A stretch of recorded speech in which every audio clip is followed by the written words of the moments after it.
Assalamualaikum warahmatullahi wabarakatuh. Selamat malam teman-teman Blog Tuban TV bersama konten politik kita dengan tema menuju keberingkitan. Bersama dengan saya, ada di sebelah saya sekarang adalah Mbak Fauzana Hidayati. Assalamualaikum.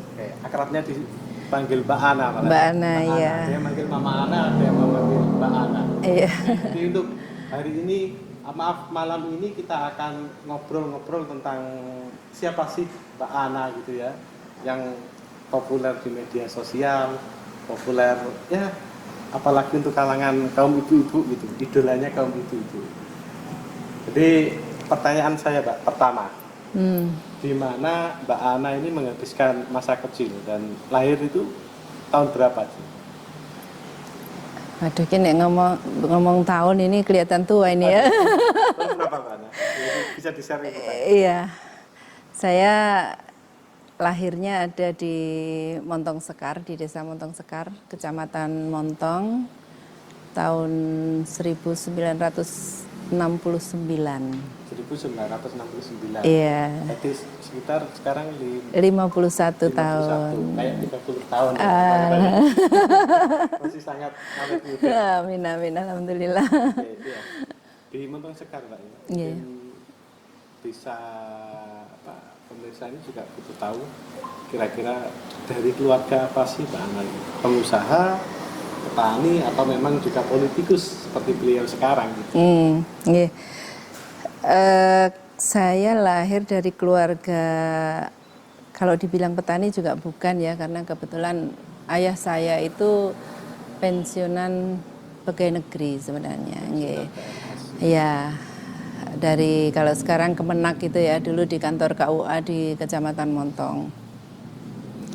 Jadi lahir dari keluarga pegawai negeri lah, tapi ibu saya enggak, ibu saya ibu rumah tangga biasa. Dan kemudian dengan berjalannya waktu akhirnya ayah saya menjadi ya pengusaha. Jadi iya. Pensiun dulu, pensiun dini, kemudian pengusaha. Iya. Usaha apa Bu? Ayah. Gamping kapur. Oh, gamping kapur ya. Iya. Di Montong juga. Di Montong, iya. Ya, punya ayah seorang pensiunan PNS. Apa sih yang kira-kira berpengaruh di diri Mbak Ana sekarang? Kita tahu PNS itu birokrat ya, pengabdi masyarakat. Iya. Ada nggak Bu yang berkesan di situ? Sebenarnya kalau dari PNS-nya tidak ada yang terkesan ya, artinya biasa-biasa saja. Justru yang terkesan ayah saya itu adalah seorang pekerja keras. Dari situ ya? Iya, dan didikannya terhadap anak-anaknya itu keras juga. Iya. Ya mungkin dari sana yang menjadikan anak-anaknya sekarang ya seperti ini. Tapi dari beliaunya jadi seorang pengusaha itu, apakah dari situ? Mungkin yang jadi, oh saya punya ayah ini, punya bapak yang bisa saya teladani, dari pengusahanya apa PNS-nya yang dominan? Kira-kira? Kalau pengusahanya mungkin ya dari PNS-nya ya, dari kesederhanaannya, iya. Soalnya kalau dari usahanya saya juga tidak meniru menjadi seorang pengusaha ya. Dari itu Bu, berapa bersaudara? Saya 8 bersaudara, saya nomor 2. Baik, di Montong Sekar ini sampai dewasa atau memang masa kecilnya ada di situ atau bagaimana? Saya menghabiskan masa kecil saya di Desa Montong itu sampai kelas 6 SD. Kelas 6 SD. Iya. Jadi waktu kecil saya itu kalau dulu itu sekolahnya itu bisa 2 Mas. Jadi kalau pagi kita sekolah di SD negeri, kalau sore siang gitu kita sekolah di Madrasah Ibtidaiyah. Paginya di SD, iya. Siangnya di Madrasah Ibtidaiyah. Dua sekolah. 2 sekolah. Ini yang agak unik ya. Sosok Mbak Ana. Masa kecilnya itu ternyata sekolah dasarnya itu paginya di SD negeri. SD negeri, Impres, SD negeri Impres dulu. Iya. SD Impres, dan yang kedua ternyata beliau ini sorenya di MI. Iya. Jangan-jangan ijazahnya juga 2. Iya, Oh, ijazahnya ijazahnya 2. Iya. Unik Jadi ya? saya punya ijazah SD negeri, kemudian punya ijazah Min Ma'arif. Min Ma'arif. Iya, kalau madrasah kan ada ijazah Min, ada ijazah Ma'arif. Jadi ada 2. Iya. Apa Bu? Kenapa kok mau repot-repot sekolah 2 gitu ya? Mungkin biar nggak banyak main ya.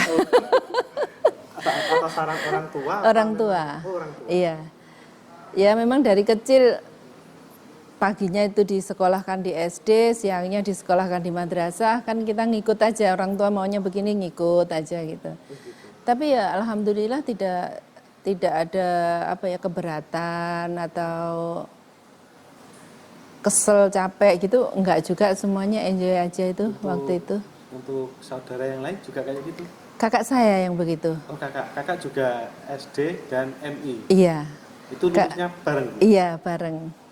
Ini yang ya, unik bagaimana kalau sekarang mungkin ini ya udah nggak ada. Sudah ya, nggak ada. Yang sekolah di 2 lembaga sekaligus, di 2 lembaga pendidikan sekaligus. Iya. Tadi maaf Mbak Ana bilangnya sampai SD, kemudian setelah itu pindah. Setelah lulus dari SD sama ayah saya kan memang ditawarin untuk melanjutkan SMP di Jombang atau di Surabaya di Khodijah. Akhirnya waktu itu dengan pertimbangan kalau di Jombang kan saya setiap Ramadan sudah mondok di Jombang gitu lah. Akhirnya saya pilih di Surabaya di Khodijah. Ramadan mondok di Jombang itu masih usia SD tadi? SD. SD sudah. Iya. Setiap Ramadan istilahnya ini ya apa? Ngaji pasan. Iya, ngaji gitu pasan ya, itu pasan iya. Di Ramadan. Iya di Jombang. Tapi kemudian waktu SD-nya milih di Surabaya. SMP-nya. SMP Khatijah. Khodijah Surabaya. SMP Khatijah di Surabaya. Uh-uh. Waktu itu apa pertimbangannya kok misalkan saya melihatnya itu keluar dari rumah ya? Iya. Apakah memang dorongan dari orang tua atau memang keinginan dari Bana sendiri itu? Ya dari orang tua ya Mas ya. Kalau dulu itu kan anak dulu itu kan manut sih Mas, mau sekolah di mana gitu kan orang tua punya peran besar ya. Kalau sekarang kan kau mau sekolah, iya orang tua yang nawarin anaknya kan mau sekolah di mana. Gitu. Kalau dulu enggak. Jadi ayah saya itu ketika saya lulus SD, ya itu pilihannya mau di Jombang atau mau Surabaya gitu. Pilih di Surabaya. Di Surabaya, iya. Di SMP Khatijah, kemudian di SMA. Di SMA juga. SMA-nya tetap di Surabaya, di SMA Negeri 10 Surabaya. Negeri 10 Surabaya. Kemudian lanjut lagi? Kuliah. Di Surabaya juga. Iya. Dan sekarang juga lebih banyak di Surabaya. Di Surabaya. Kayaknya tidak banyak.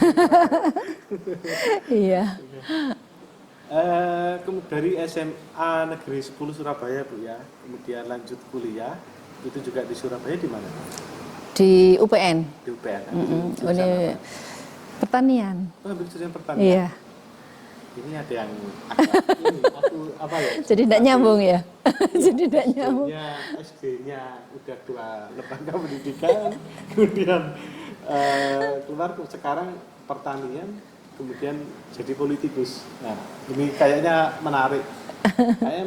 Jadi perlu kita tahu lebih kenapa sih dari pertanian, kemudian sekarang jadi seorang Mbak Ana yang kita kenal sebagai seorang politikus. Kira-kira awalnya bagaimana? Kita pending dulu Bu ya. Setelah jeda ini. Iya. Dan dari terima kasih teman-teman Blog Tuban TV. Kita break dulu. Jangan beranjak, simak kisah menarik dari Mbak Ana selanjutnya. Terima kasih.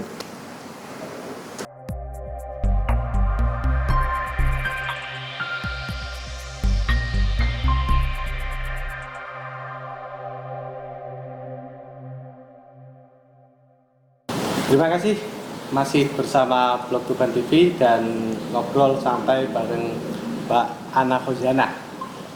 Jadi Mbak Ana tadi bercerita masa kecilnya ya di desa Montong Sekar, kemudian sekolah yang double tadi, kemudian pindah ke Surabaya. Kemudian saya jadi penasaran Mbak, kira-kira pas sekolah ini apa sih aktivitas yang Mbak Ana kerjakan di luar belajar ya? Iya. Misalkan kegiatan atau organisasi atau apa? Ini sekolah yang Mulai dari SD. dari SD. Dari SD sampai. Ya kalau SD pasti ya karena waktu senggangnya itu malam kan paling ya ngaji kalau malam ya. Kalau zaman dulu kan ya rutin ngaji habis maghrib sampai isya, kemudian main-main ya kegiatan anak-anak lah pada zaman itu. Terus kalau SMP karena kita ada di boarding school di asrama, ya kegiatannya ya apa yang ada di asrama itu, misalnya ngaji, sholat jamaah, ya sekitar itu. Kalau untuk organisasi di SMP, enggak aktif juga di OSIS waktu itu, Aktif ya? enggak. Terus Di waktu SMA? SMA juga di OSIS. Saya ingat betul waktu itu di OSIS itu saya malah di bagian ini keagamaan. Keagamaan. Cocok lah dengan. Jadi di keagamaan. Terus waktu kuliah, karena kuliahnya ini di UPN ya, UPN veteran ya. UPN veteran itu kan dulu kan punyanya veteran ya. Jadi organisasi mahasiswa itu tidak ada yang masuk kampus kecuali organisasi yang ada di situ, organisasi resmi gitu. Iya. Organisasi kampus di internal iya. Himpunan Mahasiswa Pertanian gitu. Kalau saya karena kebetulan saya ada di Fakultas Pertanian ya. Jadi himpunan mahasiswa pertanian. Tapi saya juga tidak aktif di organisasinya. Saya justru aktifnya itu di olahraganya. Oh, di olahraga. Iya. Apa Mbak Ana olahraga yang saat itu jadi favorit Mbak Iya. Ana? Basket. Oh, basket. Basket sama bola voli. Jangan-jangan tomboy juga Mbak Ana itu nanti. Iya, basket sama bola voli dulu. Seneng. Untuk kayak organisasi pelajar kepemudaan di luar kampus, di luar sekolah kan? Nggak ada. Nggak ada ya? Nggak ada. Padahal biasanya politikus itu loh Bu. Oh gitu ya. Iya. Sekarang gini Bu, misalkan Ibu ini kalau boleh saya bilang dalam tanda kutip ini nyaris nggak pernah berorganisasi ya, Iya. kecuali kayak basket ya, olahraga ya, Iya. menekuni hobinya basket kemudian voli. Tapi kok bisa-bisanya ya jadi seorang politikus gitu loh. Dalam artian gini, biasanya seorang politikus itu ya maaf ini misalkan dulu aktif di organisasi mahasiswa apa gitu ya, Iya. di organisasi pelajar apa gitu, di organisasi kepemudaan apa. Nah, banting setirnya jadi politikus ini dari mana gitu loh Bu? Gitu ya. Ya itu sebenarnya ceritanya juga panjang Mas. Selama saya setelah kuliah itu kan langsung menikah ya. Waktu itu langsung menikah. Tahun 93 itu 93 langsung menikah. Kemudian mengikuti suami kan karena suami kerjaannya kan di luar kota. Suami orang mana? Orang Rengel, Maibit. Nggak jauh-jauh. Punya orang Maibit. Iya. Maaf, setelah kuliah lulus tahun 93 kemudian menikah. langsung menikah. Sejelang 2 bulan mungkin langsung menikah itu. 2 bulan setelah itu menikah, dijodohkan itu. Dijodohkan Allah. Dijodohkan Allah. Oke, betul sekali. Iya. Setelah itu ikut ke suami. Iya. Setelah ikut suami waktu itu di Cilegon 8 tahun, kemudian pindah Kalimantan, di Balikpapan itu 2 tahun. 2006 itu pindah ke Tuban, pulanglah ke Tuban. Suami masih tetap di Kalimantan. Kerjanya? Dulu di Total. Oh, dulu di Total. Energi ya. Iya, Total Energi di ENP, eksplorasi dan produksi itu. Terus setelah pindah ke Tuban, saya diajak almarhum Bu Utami itu untuk aktif di sayap pergerakan PKB. 2006.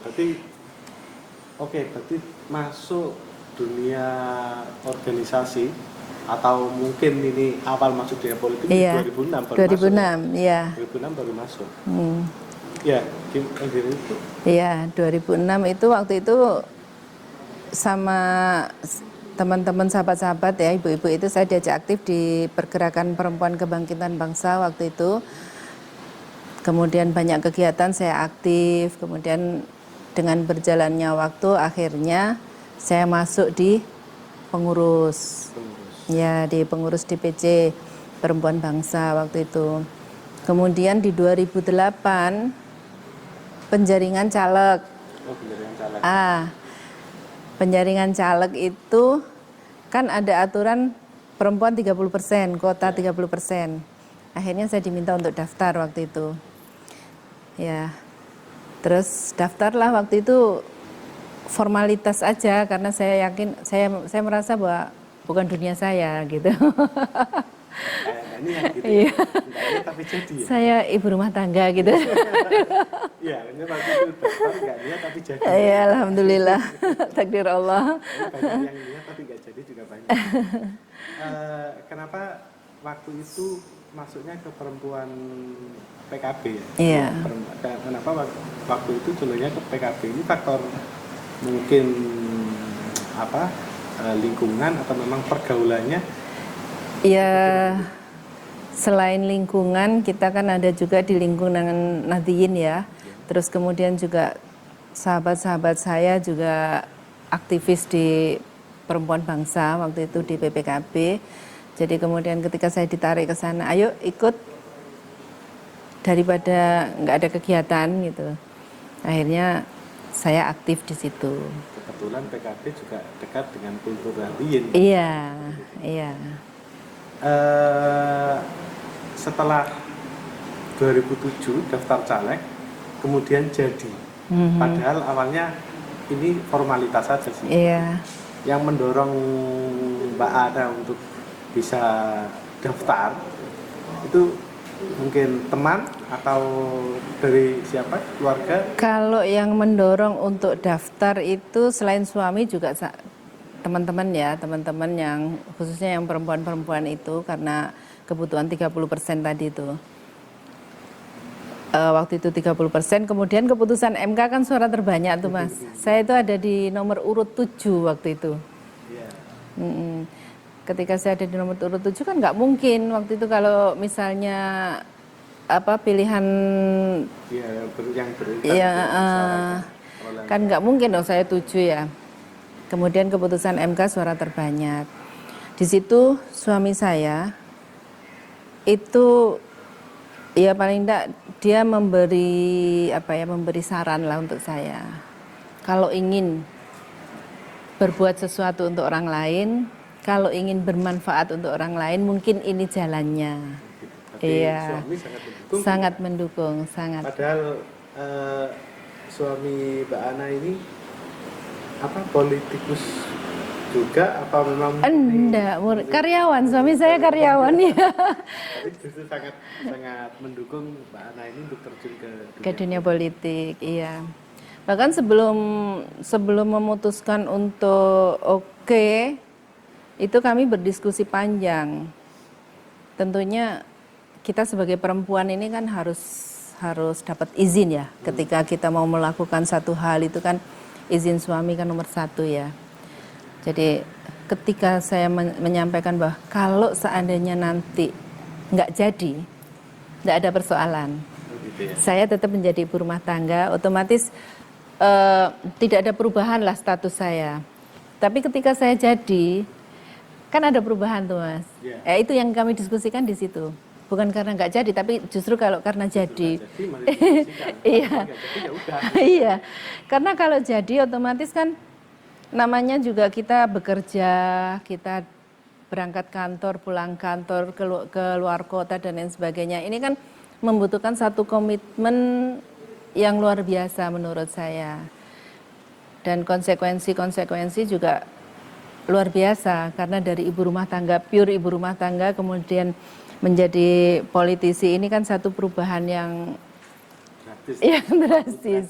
Iya. Dari awalnya yang sama suami ini kemana-mana sekarang harus sendiri-sendiri ya. Iya. Satu periode ya Bu ya, jadi iya.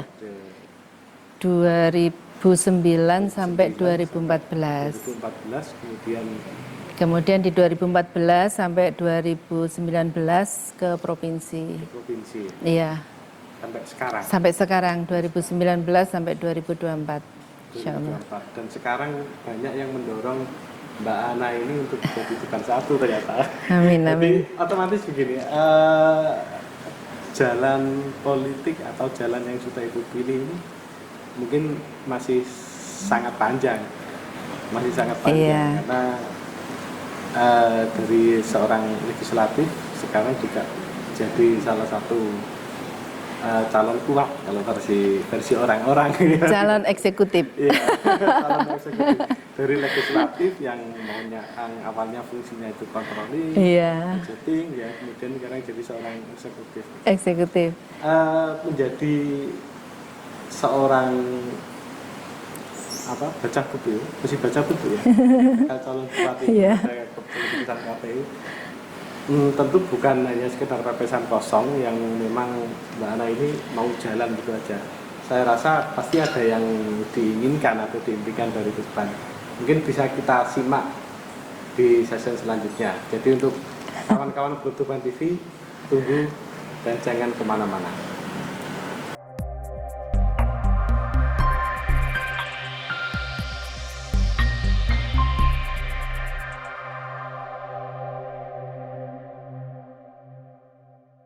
Terima kasih teman-teman Bluetooth TV masih setia bersama kita dalam bincang santai bareng Mbak Ana Fauzana. Iya. Jadi beliau tadi sudah mengisahkan tentang bagaimana terjun ke dunia politik sampai sekarang didorong atau mungkin juga terdorong untuk mencalonkan diri menjadi bupati Tuban selanjutnya. Yang jadi pertanyaannya Mbak ini, kira-kira kenapa sih sudah bilangnya sudah mapan di legislatif ya, kemudian kok terdorong untuk mencalonkan diri menjadi bupati Tuban? Apa yang diinginkan dari Tuban? Kalau yang diinginkan sebenarnya banyak ya. Banyak ya gitu loh. Karena potensi Tuban ini kan masih sangat luar biasa. Kita masih banyak bisa mengeksplor sumber daya yang ada. Tentunya yang goalnya adalah untuk kemaslahatan masyarakat, kemaslahatan umat ya. Jadi tetap bagaimana kita nanti bisa menciptakan lapangan kerja, bagaimana kita nanti bisa menekan angka kemiskinan, bagaimana kita nanti harus memperhatikan masyarakat di pedesaan. Karena kalau misalnya seperti sekarang ini angka kemiskinan masih tinggi, otomatis di pedesaan di mana kan masih banyak orang miskin di sana. Nah, itu menjadi PR besar sebenarnya. Jadi bukan sesuatu yang menjadi Bupati Tuban itu menjadi sesuatu yang wah atau apa, tapi justru di situ kita dituntut untuk bekerja keras. Karena masih banyak PR. Gitu ya? Untuk Tuban ke depan ini masih banyak PR, ya. Ya harapannya itu tadi untuk menekan angka kemiskinan, menekan angka pengangguran. Kita Kabupaten Tuban ini masuk di 5 besar loh. 5 besar? Jawa Timur loh. Jadi ini bukan sesuatu yang mudah menurut saya. Kita harus menekan angka kemiskinan ini bukan satu hal yang mudah. Kita mempunyai tanggung jawab yang sama. Mbak Ana ini kan salah satu representasi calon dari kaum perempuan. Gimana Pak tanggapannya? bisa jadi bahkan mungkin satu-satunya gitu. Iya bisa jadi. Tapi representasi perempuan karena mungkin saya perempuan ya. Betul. Iya, jadi merasa bahwa saya representasi perempuan. Tapi sebenarnya juga semuanya lah. Tidak hanya perempuan. Iya, tapi memang perempuan kan butuh lebih diperhatikan. Termasuk di Tuban ini. Iya. Angka perceraian masih tinggi toh. Iya, masih tinggi. Kekerasan juga masih tinggi toh. Iya. usia dini. Iya, pernikahan usia dini masih tinggi. Lah, ini juga PR besar Mas untuk Kabupaten Tuban ke depan. Mbak Ana tadi menyebut tentang sumber daya, Tuban punya banyak sumber daya. Yang apa aja sih Mbak? Menurut Mbak Ana sumber daya yang dimiliki Tuban yang mungkin belum tereksplor ya karena yang tadi belum PR. Iya, kita punya garis pantai yang panjang. Kita kurang lebihnya ada 64 km Ya. garis pantai. Ini selain menjadi sandaran kapal nelayan, itu pasti masih banyak ruang yang bisa dimanfaatkan untuk pelabuhan mungkin. Karena kita juga punya kawasan industri ya. Nah, dengan adanya kawasan industri, nanti apa yang bisa kita lakukan di sana? Mungkin dengan mengundang investor gitu, mengundang investor. Dengan adanya investor masuk ke Tuban, atau mungkin pabrik-pabrik, atau banyak ya, itu kan juga butuh transportasi laut. Nah, transportasi laut ini nanti kita bisa manfaatkan pelabuhan-pelabuhan dengan garis pantai yang kita miliki. Ini sama dengan Tuban Tempo dulu kan gitu. Iya. Kota pelabuhan. Iya. Gini Bu, tentang banyaknya investor yang mau masuk ke Tuban, adanya beberapa proyeksi besar yang ada di Tuban, itu kan nanti juga membawa, pasti ada dampak untuk Pasti, masyarakat. Ada iya. dampak positif, ada dampak negatif, itu nggak bisa ditinggalkan. Iya. Salah satunya mungkin perubahan ini kebiasaan masyarakat, dampak sosialnya, termasuk alamnya. Nah, Iya. kira-kira ada bagaimana tanggapan Mbak Ana tentang ini gitu? Ini memang menjadi perhatian ya. Ketika ada investor masuk dengan modal besar, sisi positif, sisi negatif ini semua harus menjadi perhatian dan semua menjadi pertimbangan plus minus. Kalau memang banyak minusnya, bagaimana kita bisa mengeliminir, mengecilkan, ya, memperkecil dampak negatifnya. Kalau dampak positifnya jelas banyak mungkin ya, multiplier effect ya, di ekonomi, di sisi ekonomi, di sisi tenaga kerja, itu juga bisa kita masukkan ke sana sebenarnya. Nah, ini mudah-mudahan juga pemerintah hari ini ada ada sinergi ya ke sana. Kalau nanggapi hal itu saya rasa positif-positif aja ya. Kita Jadi positive thinking Bu ya. Iya. Tetap optimis ya. Optimis, karena ini kan untuk kemajuan ke depan. Untuk kemajuan ke depan. Dengan tidak mengesampingkan negatif-negatifnya tadi. Kita tetap berusaha harus tadi memperkecil persoalan lah. Bagaimana caranya komunikasi kerjasama dengan investor, dengan pemerintah desa, dengan pemerintah kabupaten. Jadi semuanya terlibat. Semuanya terlibat. Iya. Mungkin kata kuncinya itu. Iya, semuanya terlibat. Baik. Ada lagi yang perlu disampaikan? Oke. Begitu teman-teman Blog Tuban TV, jadi sekian jam, mungkin kita hampir 1 jam kita ngobrol dengan Mbak Ana. Kita berharap ini bukan session yang terakhir. Tapi kita bisa mengorek lagi di kesempatan selanjutnya. Selanjutnya saya persilakan Mbak Ana mau menyampaikan pesan atau kesan untuk masyarakat Tuban terutama, Mbak. Silakan. Untuk masyarakat Tuban, hari ini kita lagi dilanda musibah ya. Semua kita lagi kena musibah, yaitu dengan pandemi Corona 19, COVID-19. Lah, dengan adanya COVID-19 bukan berarti kita memusuhi virus tersebut, tapi ya memang kita harus bersama dengan virus tersebut. Caranya apa? Ya kita harus tetap menjaga protokol kesehatan, cuci tangan, jaga jarak, menjaga komunikasi juga jangan terlalu dekat, sehingga kita tidak terkontaminasi dengan virus-virus yang kita tidak tahu. Lawan bicara kita itu mungkin OTG, kita nggak tahu karena memang tidak ada tidak ada gejala. Jadi kita harus bisa menjaga diri dari kesehatan dan mungkin ya.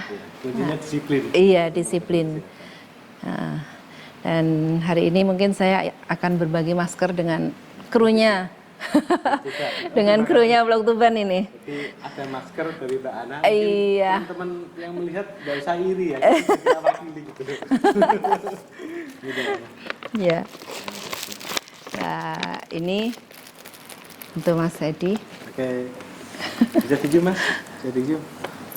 Oh, ada tulisannya. Ada tulisannya. Mbak Ana. Ini yang lagi tren. Terus Kak Rewel ini. Oke. Iya. Oke, terima kasih Mbak Oke, Ana. mungkin bisa dipakai, Mas. Saya pakai.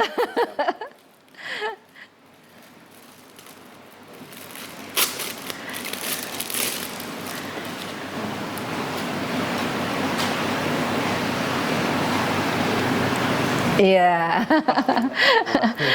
Jaga kesehatan selalu kita semua ya. Mudah-mudahan kita diberi kesehatan. Jaga imunitas. Bahagia selalu. Terima kasih. Baik, terima kasih. Demikian season bersama Mbak Fauzana Hidayati, lebih populer Mbak Ana, pagar Los Garewel. Ya, jadi saksikan season-season selanjutnya bersama Vlog Tuban TV di tema menuju keperinggitan. Terima kasih sudah setia bersama kami. Assalamualaikum warahmatullahi wabarakatuh. Waalaikumsalam warahmatullahi wabarakatuh. Terima kasih.